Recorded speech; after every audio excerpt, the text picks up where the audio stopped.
बिस्मिल्लाहिर्रहमानिर्रहीम। First year. आज की वीडियो में हम चैप्टर 3 ट्रांसलेटरी मोशन की एग्जांपल सॉल्व करेंगे। फर्स्ट एग्जांपल है a bus is travelling at 10 metre per second accelerates uniformly at 2 metre per second. एक बस है जो कि 10 मीटर पर सेकेंड की वेलोसिटी से मूव कर रही है and accelerates uniformly at 2 metre per second. ये बुक में टाइपिंग मिस्टेक है, ये 2 मीटर पर सेकेंड स्क्वायर है, एक्सेलरेशन गिवन है। ठीक है कि 10 मीटर पर सेकेंड की जो वेलोसिटी से बस मूव कर रही है उसका acceleration 2 metre per second square है। Calculate the velocity of the bus after 5 second. 5 second के बाद उस बस की वेलोसिटी क्या होगी वो कैलकुलेट करनी है। तो इसका डाटा हम नोट करते हैं। डाटा में सबसे पहले हमें क्या चीज़ गिवन है, बस is travelling at 10 metre per second, यानी कि इनिशियल वेलोसिटी बस की गिवन है 10 मीटर पर सेकेंड और इसका एक्सेलरेशन गिवन है 2 मीटर पर सेकेंड स्क्वायर का। Calculate the velocity of the bus. Velocity calculate करनी है, यानी कि पहले जो वेलोसिटी गिवन थी उसको हमने वी आई लिखा था, तो बाद वाली जो वेलोसिटी है जिसको हमने कैलकुलेट करना है वो वी एफ है। ठीक है, वी एफ कैलकुलेट करनी है और टाइम हमें गिवन है टी इक्वल टू 5 सेकेंड। तो इसका हम सोल्यूशन देखते हैं। अब इन क्वांटिटीज पे ज़रा गौर करें, V I, A, V F और टी, ये क्वांटिटीज जो हैं हमारे पास फर्स्ट इक्वेशन ऑफ मोशन में यूज़ की जाती हैं। तो first equation of motion apply करके हम वी एफ कैलकुलेट कर सकते हैं क्योंकि बाकी वैल्यूज़ हमारे पास मौजूद हैं। तो फर्स्ट इक्वेशन ऑफ मोशन हम पुट करेंगे, अप्लाई करेंगे V F equal to V I plus A T. इसमें हम वैल्यूज़ पुट कर देंगे। वी एफ कैलकुलेट करने के लिए वी आई की वैल्यू 10 है, प्लस एक्सेलरेशन 2 गिवन है और टाइम हमारे पास 5 है। इसको सिंप्लीफाई करते हैं तो वी एफ आ जाता है 20 मीटर पर सेकेंड। तो ये हमारे पास फर्स्ट न्यूमेरिकल का आंसर है। उसके बाद एग्जांपल नंबर 3.2 है, a car is travelling initially with 4 metre per second, then it accelerates at 1 metre per second square for 10 second.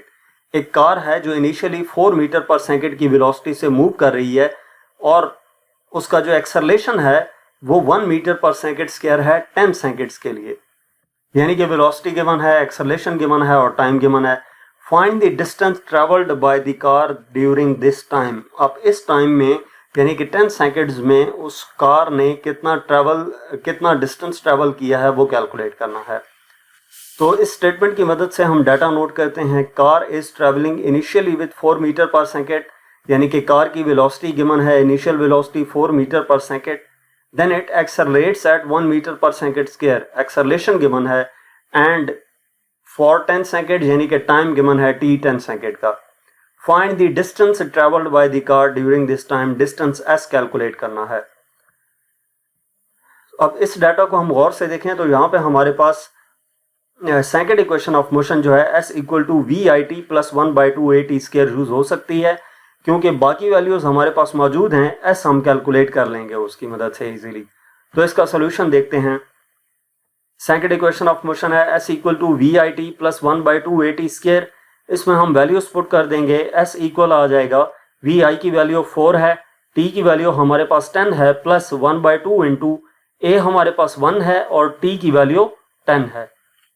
इसको सिंप्लीफाई करते हैं, ये हमारे पास 40 आ जाएगा, प्लस 10 का स्क्वायर 100 डिवाइडेड बाई 2 50 होगा। तो एस डिस्टेंस हमारे पास आ जाएगा 90 मीटर। नेक्स्ट प्रॉब्लम है problem number 3.3। A kangaroo can jump over an object 2.50 metre high. एक कैंगरू है जो किसी ऑब्जेक्ट से ऊपर की तरफ जंप लगाता है और कितनी हाइट तक, 2.5 मीटर हाइट तक। ये मैंने डायग्राम की मदद से आपको यहाँ पे शो भी किया हुआ है कि कैंगरू जो है वो जब जंप लगाएगा तो ग्राउंड से स्टार्ट होगा और मैक्सिमम हाइट 2.5 मीटर तक की हाइट वो अटेन करने के बाद वापस ग्राउंड पे आता है। Considering just it's vertical motion, अगर जस्ट इसकी वर्टिकल मोशन को कंसिडर किया जाए, calculate its vertical speed. Vertical speed उसकी कैलकुलेट करनी है when it leaves the ground, यानी कि जंप लगाते हुए इनिशियली जब वो ग्राउंड को लीव करेगा तो उसकी वेलोसिटी क्या होगी, इनिशियल वेलोसिटी कैलकुलेट करनी है।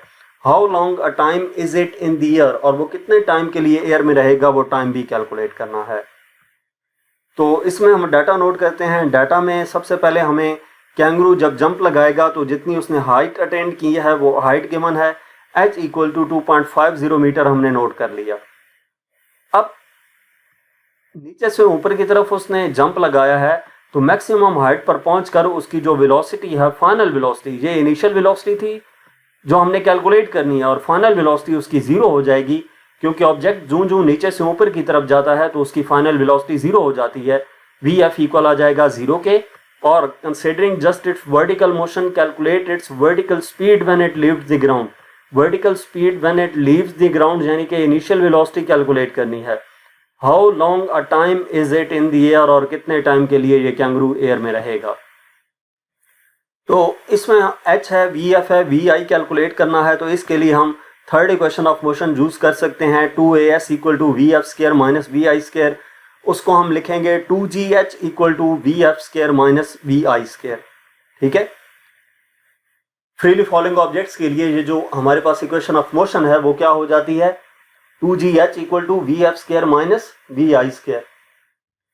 तो इसमें से हमने वी आई कैलकुलेट करना है। वी आई को उस तरफ ले जाएं प्लस हो जाएगा, और ये टर्म इस तरफ लेकर आए तो माइनस हो जाएगी, यानी कि वी आई स्क्र इक्वल हो जाएगा we F square minus 2gh के। इसमें वैल्यूज पुट कर देंगे, वी आई स्क्र इक्वल हो जाएगा, वी एफ की वैल्यू 0 है, माइनस 2 इंटू जी की वैल्यू माइनस मिलेंगे। क्यों माइनस मिलेंगे, क्योंकि कैंगरू नीचे से ऊपर की तरफ जंप कर रहा है। जब कोई ऑब्जेक्ट नीचे से ऊपर की तरफ जाता है तो जी की वैल्यू नेगेटिव ली जाती है, और जब कोई ऑब्जेक्ट ऊपर से नीचे की तरफ आता है तो जी की वैल्यू पॉजिटिव लेते हैं। तो यहाँ पे जी की वैल्यू नेगेटिव लेंगे, और एच हमारे पास क्या है 2.50। इसको सिंप्लीफाई करते हैं, 0 का स्क्वायर 0 हो जाएगा, माइनस माइनस प्लस, और इनको आपस में मल्टीप्लाई किया तो 49 आ जाएगा। दोनों तरफ स्क्वायर रूट लेंगे तो वी आई हमारे पास आ जाएगा 7 मीटर पर सेकेंड, यानी कि ये 7 मीटर पर सेकेंड वो स्पीड है जिससे कैंगरू इनिशियली अपवर्ड जंप करेगा। अब वी आई आ चुका है, एच भी है, वी एफ भी है, हमने टी कैलकुलेट करना है। तो ये टी कैलकुलेट करने के लिए हम सेकेंड इक्वेशन ऑफ मोशन भी यूज कर सकते हैं और फर्स्ट इक्वेशन ऑफ मोशन भी यूज कर सकते हैं।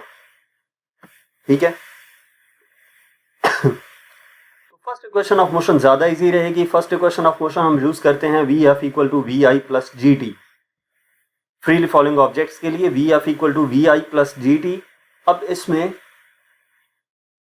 हमने टी कैलकुलेट करना है, तो जी टी इधर ही रहे, वी आई उधर जाकर माइनस हो जाएगा, यानी कि जी टी इक्वल आ जाएगा वी एफ माइनस वी आई के। टी कैलकुलेट करना है तो जी इधर आकर डिवाइड हो जाएगा, उधर मल्टीप्लाई हो रहा है तो इधर डिवाइड होगा। T equal to V F minus V I divided by G. Values put कर देंगे, टी इक्वल आ जाएगा, फाइनल वेलोसिटी हमारे पास कितनी है 0। ठीक है, फाइनल वेलोसिटी जब कैंगरू नीचे से ऊपर की तरफ जंप कर रहा है तो क्या है, उसकी फाइनल वेलोसिटी 0 होगी, और इनिशियल वेलोसिटी जिस वेलोसिटी के साथ उसने नीचे से ऊपर की तरफ मूव किया वो 7 है, डिवाइडेड बाय जी की वैल्यू। कैंगरू नीचे से ऊपर की तरफ मूव कर रहा है तो जी की वैल्यू नेगेटिव ली जाएगी, माइनस 9.8 माइनस ये 0 माइनस 7 माइनस 7 होगा, माइनस माइनस से कैंसिल हो जाएगा, तो 7 डिवाइडेड बाय 9.8 ये टाइम हमारे पास आ जाएगा 0.71 सेकेंड। यानी कि वो कैंगरू जो जंप लगाता है ऊपर की तरफ 2.5 मीटर की हाइट अटेंड करता है, उसकी initial velocity 7 metre per second थी, और जितने टाइम वो एयर में रहेगा वो टाइम 0.71 सेकेंड है। ठीक है, ये हमारे पास टोटल वन साइडेड सेकेंड है। वन साइडेड, जहां से ऊपर जाने के लिए हमने ये वन साइडेड देखा है ना कि इनिशियल वेलोसिटी 7 है और फाइनल वेलोसिटी 0 है, तो नीचे से यहां तक पहुंचने का टाइम 0.17 सेकेंड है। लेकिन अब ऊपर से नीचे भी आएगा, हमें तो टोटल टाइम कैलकुलेट करना है ना कि कितने टाइम के लिए वो एयर में रहा। तो ये नीचे से ऊपर जाने का टाइम और ऊपर से नीचे आने का टाइम, ये टोटल टाइम जब कैलकुलेट होगा तो हमारे पास टाइम आ जाएगा 1.42 second.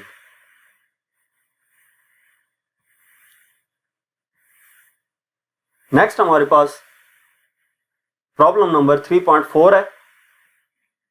If a projectile is launched horizontally with a speed of 12 meter per second from the top of a 24.6 meter high building, determine the horizontal displacement of the projectile। कि अगर एक projectile को launch किया जाता है horizontally, और horizontally launch करते वक्त तो उसकी जो स्पीड है वो 12 मीटर पर सेकेंड है, from a top of 24.6 metre high building. 24.6 metre high building से उसको लॉन्च किया जाता है 12 मीटर पर सेकेंड स्पीड के साथ। Determine the horizontal displacement of the projectile. Horizontal displacement उस प्रोजेक्टाइल का कितना है वो कैलकुलेट करना है। तो इसमें हम डाटा नोट करते हैं। डाटा में सबसे पहले क्या गिवन है, projectile is launched horizontally launch किया गया है और उसकी speed horizontal speed 12 metre per second है VIX। एक्स जो है वो एक्स एक्सिस के लिए, हॉरिजॉन्टल एक्सिस के लिए, और VI initial velocity along x axis of the projectile 12 metre per second from the top of 24.6 metre high building, यानी कि y की वैल्यू गिवन है 24.6 metre. Determine the horizontal displacement of the projectile, यानी कि x calculate करना है। तो इसका सॉल्यूशन देखते हैं। हमारे पास सबसे पहले हमें टाइम की ज़रूरत है y डायरेक्शन में जो प्रोजेक्टाइल है वो कितना टाइम कवर करेगा, तो उसके लिए हम second equation of motion use करते हैं अलोंग y एक्सिस, यानी कि y equal to VI/t plus 1/2 AY/t square. s equal to VI/t plus 1/2 AT square होता है ना, तो y equal to VI/t plus 1/2 AY/t square. इसमें हम वैल्यूज पुट कर देते हैं। y की वैल्यू आपको गिवन है, VI इनिशियल वेलोसिटी जो है y अलोंग y एक्सिस 0 है क्योंकि हमने ऑब्जेक्ट को हॉरिजेंटली थ्रो किया है, into t plus 1/2 AY acceleration y axis के अलोंग, यानी कि y एक्सिस से मुराद अप एंड डाउन। तो जब g की जो वैल्यू होती है वो हमारे पास 9.8 होती है, ठीक है। इसको सिंप्लीफाई करते हैं, ये टर्म 0 हो जाएगी और इसको डिवाइड करेंगे तो 4.9 t स्क्वायर हो जाएगा, यानी कि t स्क्वायर इक्वल आ जाएगा 24.6 डिवाइडेड बाय 4.9, तो ये 5.02 आ जाता है t स्क्वायर, यानी कि t इक्वल आ जाएगा दोनों तरफ जब स्क्वायर लेंगे 2.24 सेकेंड के।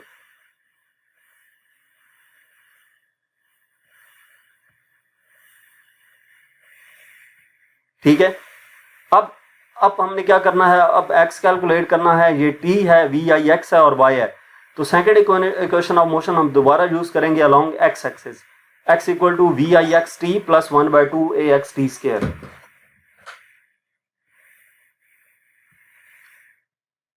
x इक्वल आ जाएगा, वैल्यूज हम इसमें पुट करेंगे। VIX हमारे पास 12 है, t की वैल्यू जो है वो 2.24 है, प्लस 1/2 इंटू AX की वैल्यू 0 है। AX की वैल्यू हमने 0 क्यों पुट की, क्योंकि x एक्सिस के अलोंग जो एक्सेलरेशन है वो 0 है। जस्ट हॉरिजेंटल मोशन में AX जो है वो 0 रहता है। वर्टिकली ऑब्जेक्ट की जो मोशन होती है उस पे ग्रेविटी अप्लाई होती है, ग्रेविटेशनल एक्सेलरेशन अप्लाई होता है, तो AY की वैल्यू 9.8 होती है, AX 0 होता है। इसी तरह t हमें टाइम जो गिवन है वो है 2.24 हमने कैलकुलेट किया था, तो इसको सिंप्लीफाई करेंगे, x इक्वल आ जाएगा, इन दोनों वैल्यूज को मल्टीप्लाई करेंगे 26.88 प्लस ये सारी टर्म 0 हो जाएगी, तो ये x हमारे पास आ जाएगा 26.9 मीटर। इसको राउंड ऑफ करके लिख दिया 26.9 मीटर। इसके बाद हमारे पास नेक्स्ट एग्जांपल है 3.5। Projectile is launched with an initial speed of 200 metre per second at an angle of 30 degree above the horizontal. कि एक प्रोजेक्टाइल है जिसको लॉन्च किया गया है initial speed 2 metre per second के साथ, और जिस एंगल पे उस प्रोजेक्टाइल को लॉन्च किया गया है वो एंगल 30 डिग्री का है, हॉरिजॉन्टल के साथ वो एंगल 30 डिग्री है। A, determine the time of flight of the projectile, time of flight calculate करना है। Determine the peak height of the projectile, maximum height calculate करनी है। And determine the horizontal displacement of the projectile, यानी कि range of the projectile calculate करनी है। तो इसमें हम डाटा नोट करते हैं। Projectile is launched with an initial speed of 200 metre per second. Initial speed projectile की VI 200 मीटर पर सेकेंड है, और कितने एंगल पे प्रोजेक्टाइल लॉन्च हुई, 30 डिग्री, यानी कि थीटा हमारे पास 30 डिग्री है। ए पार्ट में हमने t time of flight calculate करना है, बी पार्ट में मैक्सिमम हाइट कैलकुलेट करनी है, और सी पार्ट में हॉरिजॉन्टल डिस्प्लेसमेंट कैलकुलेट करना है। हॉरिजॉन्टल डिस्प्लेसमेंट से मुराद रेंज है। तो इसका सोल्यूशन देखते हैं। सोल्यूशन में सबसे पहले टाइम ऑफ फ्लाइट कैलकुलेट करने के लिए हमारे पास फार्मूला है t equal to 2VI sine theta over g। इसको VI भी लिख सकते हैं इनिशियल वेलोसिटी, और V नॉट भी लिख सकते हैं, यानी कि t equal to V naught sine theta over g भी हम लिख सकते हैं। तब इसको VI की बजाय V नॉट लिखेंगे।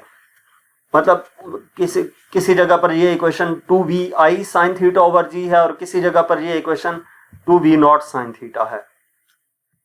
तो इसमें हम वैल्यूज पुट करते हैं, 2vi की वैल्यू 200 है इंटू साइन थीटा की वैल्यू 30 है डिवाइडेड बाय जी की वैल्यू 9.8 है। तो इसको सिंप्लीफाई करेंगे, ऊपर वाली वैल्यूज हमने कैलकुलेटर से सॉल्व की, तो ये 200 आ गया डिवाइडेड बाय 9.8, इसको डिवाइड करेंगे तो टाइम पीरियड आ जाएगा 20.4 सेकेंड, यानी कि time of flight of projectile हमारे पास 20.4 सेकेंड है। इसके बाद हाइट, मैक्सिमम हाइट कैलकुलेट करनी है, तो मैक्सिमम हाइट कैलकुलेट करने का formula h equal to V I square sine square theta over 2g है। वैल्यूज पुट कर देंगे, इसमें वी आई की वैल्यू 200 गिवन है, साइन स्क्वायर थीटा की वैल्यू 30 है डिवाइडेड बाय 2 इंटू जी की वैल्यू 9.8 है। तो h इक्वल आ जाता है, इसको हम सिंप्लीफाई करेंगे, 200 का स्क्वायर मल्टीप्लाई बाय साइन 30 का स्क्वायर, तो ये 100 आ जाएगा डिवाइडेड बाय 19.6 आ जाएगा। इसको डिवाइड करते हैं तो मैक्सिमम हाइट आ जाती है 5.1। साथ यूनिट टाइप करना, टाइपिंग मिस्टेक है, यूनिट आपने मस्ट लिखना है। मैक्सिमम हाइट है तो हाइट का यूनिट मीटर होता है, यहाँ पर 5.1 मीटर आ जाएगा। इसी तरह रेंज कैलकुलेट करने के लिए, रेंज कैलकुलेट करने का फॉर्मूला हमारे पास है r equal to V I square sine 2 theta over G. ठीक है, r equal to V I square sine 2 theta over G. तो इसमें वैल्यूज पुट करेंगे, वी आई की वैल्यू 200 का square sine 2 into 30 divided by 9.8, 2 into 30 से मुराद 60 हो जाएगा। तो h इक्वल आएगा, कैलकुलेटर की मदद से 200 का स्क्वायर लेके उसको साइन 60 से मल्टीप्लाई करना है, तो 34641 आ जाएगा divided by 9.8 as it is आ गया। इसको डिवाइड करेंगे तो मैक्सिमम, ये हाइट नहीं है ये रेंज है, ये आर आएगा, यहाँ पे भी आर आएगा, यहाँ पे भी आर आएगा, तो ये आर रेंज आ जाएगी 3534.7 मीटर। ठीक है, ये टाइपिंग मिस्टेक है, ये इसको करेक्ट कर लेना है। ये आर आएगा, यहाँ पे आर है, ये भी आर होगा, ये भी आर होगा और ये भी आर होगा। तो इस तरीके से इस प्रोजेक्टाइल मोशन की time of flight, maximum height और रेंज कैलकुलेट कर ली है। नेक्स्ट एग्जांपल नंबर 3.6 है। A 46 gram tennis ball is launched from a 1.35 kg homemade cannon। एक कैनन बनाई गई है घर में, होममेड यानी कि घर में एक छोटी सी कैनन बनाई गई है जिसकी मदद से एक टेनिस बॉल जिसका मैस हमें दिया गया है उसको थ्रो किया गया है। बॉल का मैस गिवन है और कैनन का मैस भी गिवन है। If the cannon recoils with the speed of 2.1 metre per second, can अगर रिकॉइल करती है 2.1 मीटर पर सेकेंड स्पीड की वेलोसिटी से backward, then determine the muzzle speed of the tennis ball. Muzzle speed tennis ball की कितनी होगी वो calculate करनी है। तो हम इसका डाटा नोट करते हैं। डाटा में टेनिस बॉल का मैस है m, हम इसको लिखेंगे mb, mass of the ball mb 46 gram, kilogram में कन्वर्ट करेंगे डिवाइडेड बाय 1000 होगा तो 0.046 kg आ जाएगा। ये 1.35 kg होममेड कैनन है, यानी कि कैनन का मैस, इसको हम mc लिखेंगे, mb mass of ball, mc mass of cannon, mc equal to 1.35 kg। If the cannon recoils with 2.1 metre per second, यानी कैनन की वेलोसिटी गिवन है तो vc हमें गिवन है 2.1 मीटर पर सेकेंड और रिकॉइल कर रही है तो इसको नेगेटिव हम लिखेंगे -2.1 मीटर पर सेकेंड। ठीक है, determine the muzzle speed of the tennis ball, यानी कि टेनिस बॉल की स्पीड कैलकुलेट करनी है तो इसको हम VB से रिप्रेजेंट कर लेंगे। तो इसका सॉल्यूशन देखते हैं। हम ये जानते हैं law of conservation of momentum के मुताबिक जो इनिशियल मोमेंटम होता है वो फाइनल मोमेंटम के इक्वल होता है, यानी कि PI इक्वल होता है PF के।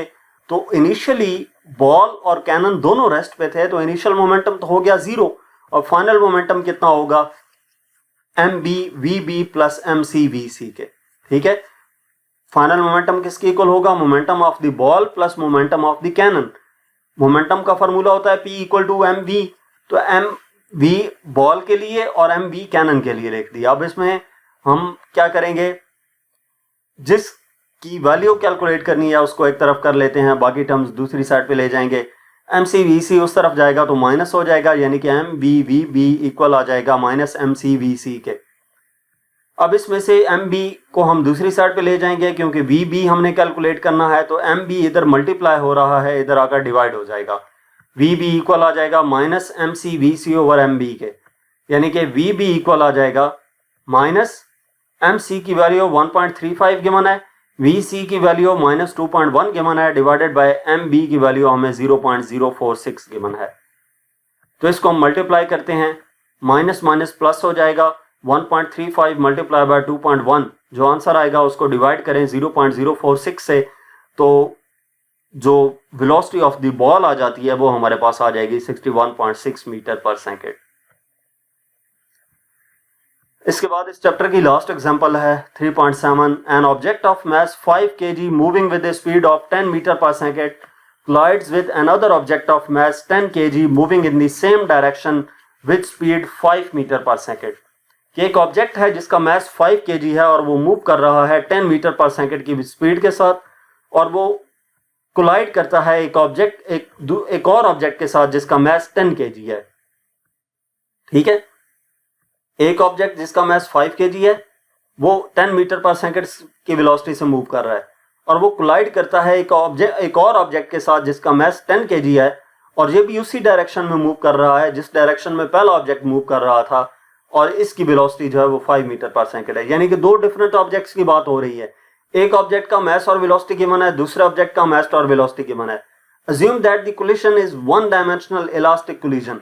जो कोलिजन है वो वन डायमेंशनल इलास्टिक कोलिजन है। What will be the speed of both objects after the collision? What will be the speed of both objects after collision? After collision speed जो है दोनों ऑब्जेक्ट्स की कितनी होगी? तो हम इसमें डाटा नोट करते हैं। जो पहला ऑब्जेक्ट है उसका हम M1 कंसिडर कर लें 5 kg, और उसकी वेलोसिटी को V1 लिख देंगे 10 मीटर पर सेकेंड, U1 लिख देंगे। ठीक है, बिफोर कोलिजन है तो उसको U1 लिख देंगे। बिफोर कोलिजन जो वेलोसिटी है उसको U1 लिखते हैं, और आफ्टर कोलिजन जो वेलोसिटी है उसको V1 लिखते हैं।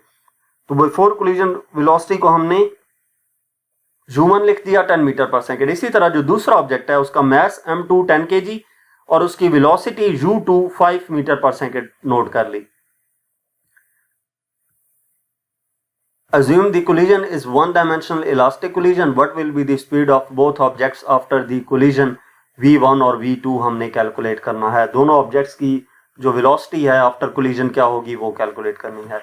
तो इसका सोल्यूशन देखते हैं। हमारे पास सबसे पहले V कैलकुलेट करने के लिए जो फार्मूला है, V1 कैलकुलेट करने के लिए M1 minus M2 over M1 plus M2 into U1 plus 2M2 over M1 plus M2 into U2 है। ये फार्मूला आपको याद होना चाहिए। इस फार्मूले में जो टर्म्स हैं उनकी वैल्यूज आपको दी गई हैं। V1 इक्वल है M1 की वैल्यू 5 गिवन है, M2 की वैल्यू 10 है, डिवाइडेड बाय M1 की वैल्यू 5, M2 की वैल्यू 10, U1 की वैल्यू 10 है, 2 M2 की वैल्यू 10 है, M1 की वैल्यू 5 है, M2 की वैल्यू 10 है और U2 की वैल्यू 5 है। इनको सिंप्लीफाई करेंगे। प्लस से पहले वाली जो टर्म्स हैं इनको हमने सिंप्लीफाई किया तो ये आ गई हमारे पास -3.33, और प्लस के बाद वाली टर्म्स को सिंप्लीफाई किया तो ये 6.66 आ गई। इनको सॉल्व किया तो इनिशियल वेलोसिटी हमारे पास आ जाती है 3.33 मीटर पर सेकेंड। इसी तरह इनिशियल नहीं, V1 यानी कि फर्स्ट ऑब्जेक्ट की जो वेलोसिटी होगी आफ्टर कोलिजन वो हमारे पास 3.33 मीटर पर सेकेंड आ जाएगी। सेकेंड ऑब्जेक्ट की वेलोसिटी आफ्टर कोलिजन कैलकुलेट करने के लिए V2 का फार्मूला अप्लाई करेंगे। V2 इक्वल है 2M1 over M1 plus M2 U1 minus M1 minus M2 over M1 plus M2 into U2। Values put कर देंगे जिस तरह हमने यहाँ पे पुट की, M1 M2 U1 U2 सारी वैल्यूज आपके पास मौजूद हैं। तो ये वैल्यूज आपने पुट करनी है। सिंप्लीफाई करेंगे इनको सिंप्लीफाई किया 6.66 आ गया, माइनस इनको सिंप्लीफाई किया -1.66 आ गया, माइनस माइनस प्लस हो जाएगा तो ये हमारे पास V2 आ जाएगा 8.32 मीटर पर सेकेंड। तो यहाँ तक इस चैप्टर की एग्जांपल्स थी। मजीद किसी भी चैप्टर की एक्सरसाइज का सलूशन देखने के लिए हमारा चैनल विजिट करें। इसके अलावा अगर आप किसी भी सब्जेक्ट की ऑनलाइन जहाँ हम ट्यूशन पढ़ना चाहते हैं तो हमसे व्हाट्सएप पे कांटेक्ट कर सकते हैं। Thank you.